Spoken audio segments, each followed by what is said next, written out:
Year 2004, Prabhu joined ISKCON in 2006 and has been initiated from Shripad Bhakti Swarup Damodar Maharaj, who is also known as Dr. T.D. Singh. He was a famous scientist of the region and even pan-India. And we are greatly humbled to have Prabhu amidst us. He has been also having a teaching experience in DIHE and MIHE and continuing the preaching work in Bhagavad Gita. So we welcome Prabhu amidst us. He has been a pillar in the preaching program amidst all the colleges, schools and all of Sambalpur and Bulla region. Thank you so much Prabhu for gracing this occasion. Hari Bol. हरे कृष्णा। आप एक बार सभी जोर से बोलिए हरे कृष्णा। हरे कृष्णा। आज का programme आपको कैसा लग रहा है? अगर अच्छा लग रहा है तो आप जोर से हरि बोल बोलिए। हरि बोल। ओम ज्ञानतिमिरन्धस्य ज्ञानाञ्जनशलाकया चक्षुरुन्मीलितं येन तस्मै श्रीगुरवे नमः। वसुदेवं सुतं वन्दे कंसचारुणमर्दनं देवकी परमानन्दं कृष्ण वन्दे जगद्गुरुं। तो ये बहुत छोटा सा सत्संग है, आप सभी का स्वागत है। तो एक कथानक के माध्यम से हम प्रसंग शुरू करना चाहेंगे। एक बार एक बड़े धनाढ्य व्यक्ति थे और वो हमेशा सत्संग में जाने का उनका स्वभाव था, लेकिन जैसे ही सत्संग में बैठ जाते थे वो सो जाते थे और रोज सत्संग में जाके सोते रहते थे। और जो वक्ता थे जब भी वो उनको देखते थे उनको वो चिढ़ जाते थे, उनको गुस्सा आता था। तो जैसे ही वो व्यक्ति सत्संग में आते तो जो वक्ता थे वो कहते आ गया क्या, और जैसे ही बैठने के लिए जाते तो वो बैठ गया क्या, और जब जाते तो बोलते जा रहा है क्या। तो ये व्यक्ति ये तीन ही शब्द सुनता था सत्संग में रोज, और उसके अलावा हम सोता ही रहता था। और एक बार क्या हुआ, उसके घर में चोर आए और वो व्यक्ति सो रहा था और उसके पास बहुत सारे धन थे, और जैसे ही चोर अंदर आया वो व्यक्ति नींद में ही ये तीन शब्द जो है वो उच्चारण कर रहा था। चोर जैसे ही घुस गया तो वो व्यक्ति बोल रहा है आ गया क्या। तो चोर सोचा कि व्यक्ति जो है जगा हुआ है और सोने का अभिनय कर रहा है। तो चोर ऐसे धीरे से देख रहा, तो वो चोर जो है बैठ गया। तो वो व्यक्ति नींद नहीं बोल रहा है, बैठ गया क्या। तो उसको तो एकदम कंफर्म हो गया कि व्यक्ति जो है सोया नहीं है, वो जगा हुआ है। और जैसे ही वो भागने के लिए जा रहा था तो वो व्यक्ति फिर से बोला जा रहा है क्या। तो व्यक्ति तो एकदम पागल हो गया, बोला कि भाई बिल्कुल सोया नहीं है, वो जगा हुआ इंसान और सोने का नाटक करे, वो भाग गया। तो मेरे कहने का मतलब है कि सत्संग में बैठकर सुने या ना सुने, वो सो रहा था, उसको इतना फायदा हो गया कि उसके घर से चोर भाग गया। अगर हम 10 मिनट के लिए भी ईमानदारी पूर्वक सुने तो आज आपको बहुत कुछ प्राप्त होगा। आप सभी ने अभी व्यक्त किया कि आपको आनंद महसूस हो रहा है। तो भगवान भगवद गीता में कहते हैं कि जन्म कर्म च मे दिव्यम एवं जो वेति तत्वतः त्यक्त्वा देहम नैति मामेति पुनर्जन्म सुवर्जुन। तो भगवान कहते हैं कि मेरा जन्म और मेरा कर्म जो है वो दिव्य है। जन्म कर्म च मे दिव्यम। तो भगवान जो है बड़े ही शास्त्र में ऐसा कहा गया है कि भगवान जो है मूर्तिमान धर्म है, और जगत में जब अधर्म की पराकाष्ठा होता है तब तो भगवान जो है प्रकट होते हैं। तो आज से 5000 वर्ष पूर्व जब कंस के दौरात में बढ़ा और लोग उसके अत्याचार सह नहीं पाए, तो भगवान ब्रह्मा जी के प्रार्थना पर इस धरती पर आने का विचार किया। तो भाद्र कृष्ण अष्टमी को भगवान का मथुरा में प्रादुर्भाव हुआ। लेकिन जैसे हम जन्म होते हैं तो हम जो है अपने प्रारब्धवश जन्म होते हैं और माता को भयंकर कष्ट होता है, हमें भी कष्ट होता है। लेकिन भगवान जब प्रकट होते हैं तो मध्य रात्र में प्रकट होते हैं। भाद्र कृष्ण अष्टमी को मध्य रात्र में भगवान प्रकट होते हैं। तो इसके पीछे बड़ा गूढ़ रहस्य है भगवान जो है जिस दिन प्रकट हुए उस समय जो घनघोर बारिश हो रहा था, तूफान चल रहे थे, और मध्य रात्रि के समय भगवान प्रकट हुए। और कंस ऐसा व्यवस्था किया था कि जैसे ही बच्चा होगा तो सबको पता चल जाएगा और भागने का कुछ मौका ही नहीं, इतना कठोर व्यवस्था था। बड़े बड़े जो है जेल के अंदर बड़े सुरक्षा बड़ा कड़क था, लेकिन भगवान की व्यवस्था ऐसा कि भगवान जैसे ही वसुदेव और देवकी से प्रकट होते हैं, प्रकट शब्द मतलब समझते हो, जन्म और प्रकट के बीच में पार्थक्य है। हम तो बाध्य होकर जन्म लेना पड़ता है, लेकिन भगवान अपने स्वेच्छा से आते हैं इस जगत में। और जैसे ही भगवान आए तो जैसे आप देखते हैं ना, जब बच्चा जन्म लेता है तो वो बहुत ही गंदा रहता है, उसके अंदर पानी वगैरह बहुत खून वगैरह सब लगा रहता है।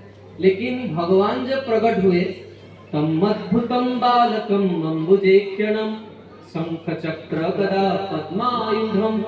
भगवान जब प्रकट हुए तो एकदम छोटे से बालक है, लेकिन इस छोटे से बालक के स्वरूप में भी वो शंख चक्र गदा पद्म लेके प्रकट हुए।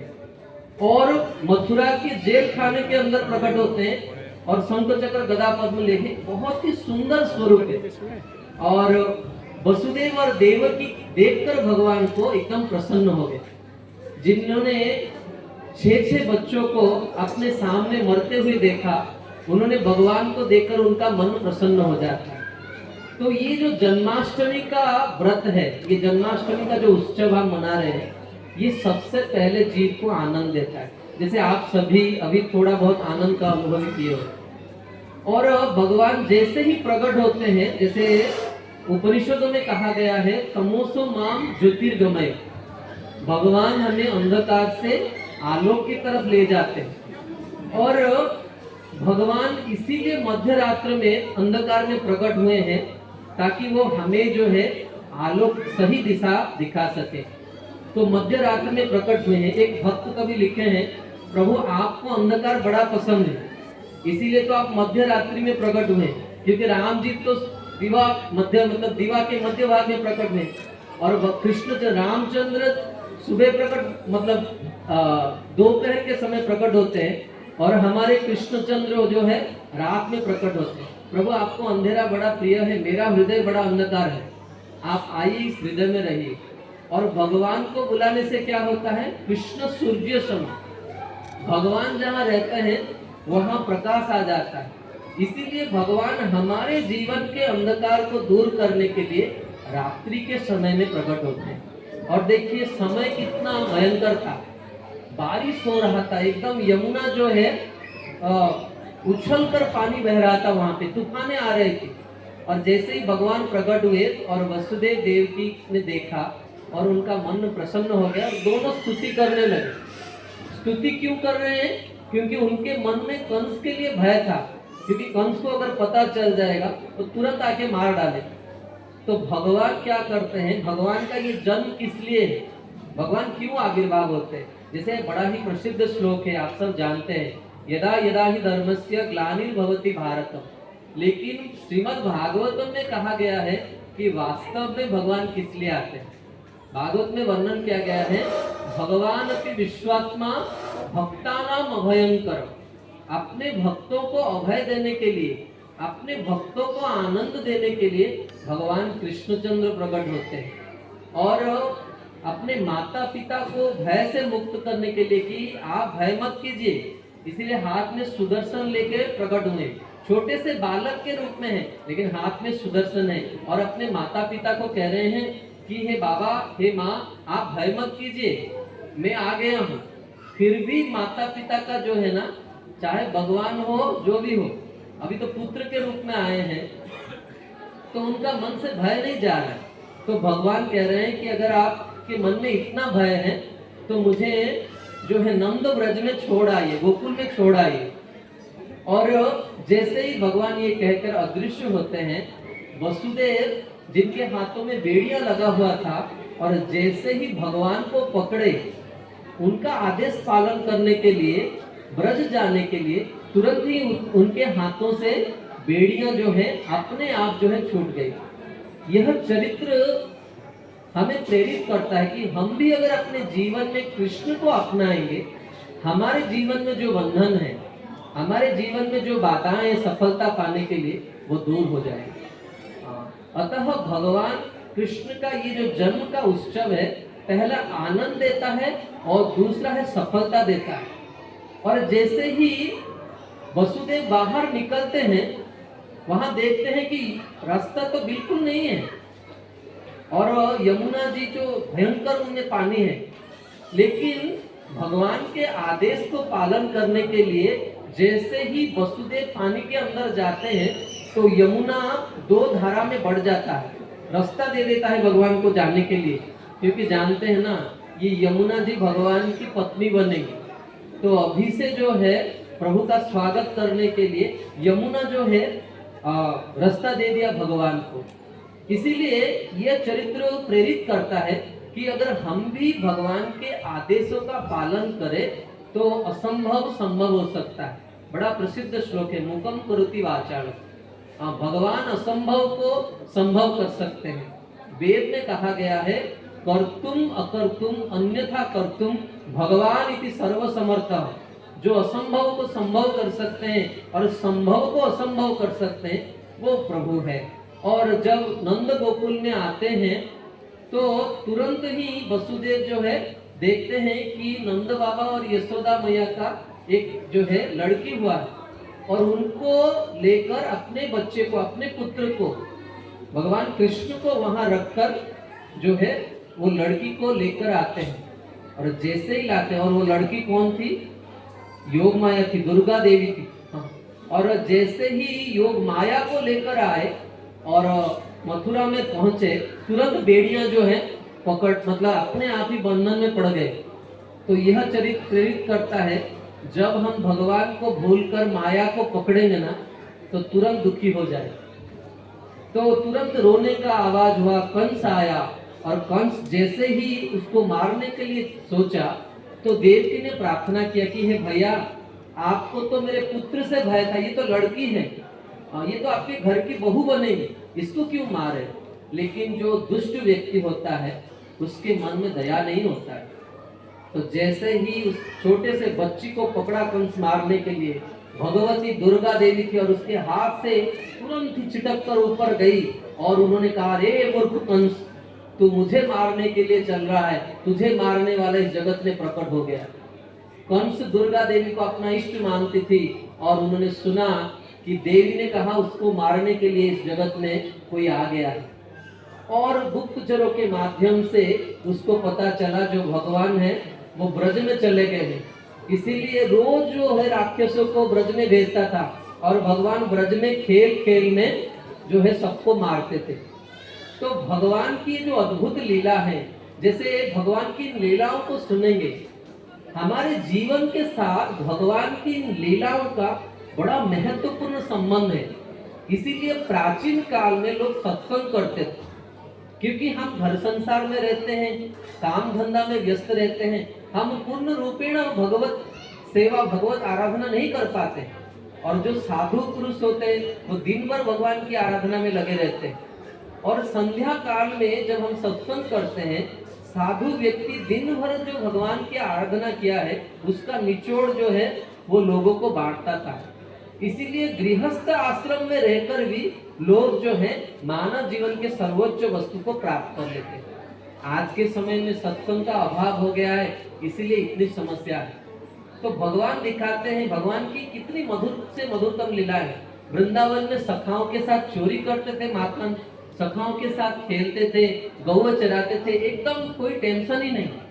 और जैसे ही मथुरा में प्रवेश हुआ तुरंत उज्जैन चले गए पढ़ाई करने के लिए, और बहुत ही कम दिन में विद्वान होकर लौटे, और फिर द्वारिका में समुद्र के अंदर जो है नगरी बसाया, और फिर अंत में कुरुक्षेत्र में अर्जुन को माध्यम करके पूरे मानव समाज के कल्याण के लिए भगवान ने भगवत गीता का उपदेश दिया।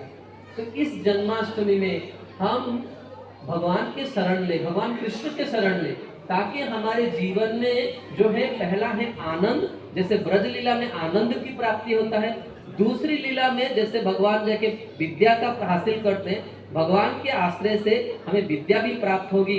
तीसरा है द्वारिका में उन्होंने नगरी स्थापित किया। हमारे जीवन में भी हमें सौभाग्य की प्राप्ति होगी अगर हम भगवान कृष्ण की शरण में जाएंगे। और चौथा है जिसके लिए मानव शरीर मिला है, गोस्वामी तुलसीदास लिखते हैं सुर दुर्लभ मनुष्य तनु पावा, इतना दुर्लभ मनुष्य शरीर मिला है, अगर हम भगवान के वाणी भगवत गीता को आश्रय नहीं करेंगे तो जीवन विफल चला जाएगा। तो आइए इस मानव जीवन का लाभ उठाए, इस जन्माष्टमी में हम भगवान के शरण में जाएं और अपने मनुष्य जीवन को सफल बनाएं। तो थोड़ा सा गुनगुना देते हैं, क्योंकि भगवान जो है आनंद कम है, और भगवान कृष्ण का जन्माष्टमी हो और आनंद ना हो तो ये कैसा रहेगा। तो आप सब जानते हैं, बड़ा प्रसिद्ध है, सब लोग गाते हैं, और यकीन मानिए हर दिन नंद उत्सव होता है। आज तो एक दिन का हम उत्सव मना रहे हैं, लेकिन जो भगवान के प्रेमी भक्त होते हैं ना, वो हर रोज उनका सुबह उठते ही नंद उत्सव होता है।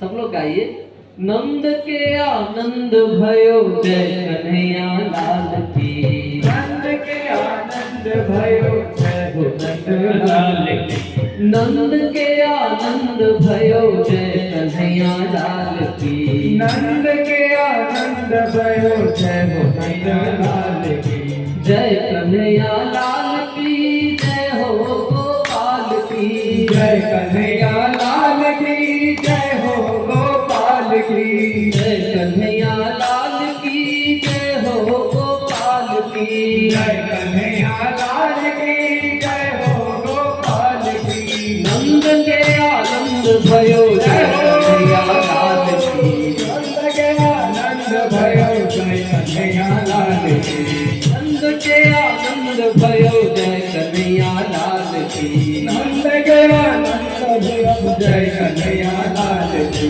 हाथी घोड़ा पाल की जय कन्हैया लाल की, हाथी घोड़ा पाल के जय कन्हैया लाल की, हाथी घोड़ा पाल की जय कन्हैया लाल की, हाथी घोड़ा पाल के जय कन्हैया लाल की, नंद के आनंद भयो जय कन्हैया लाल की, नंद के आनंद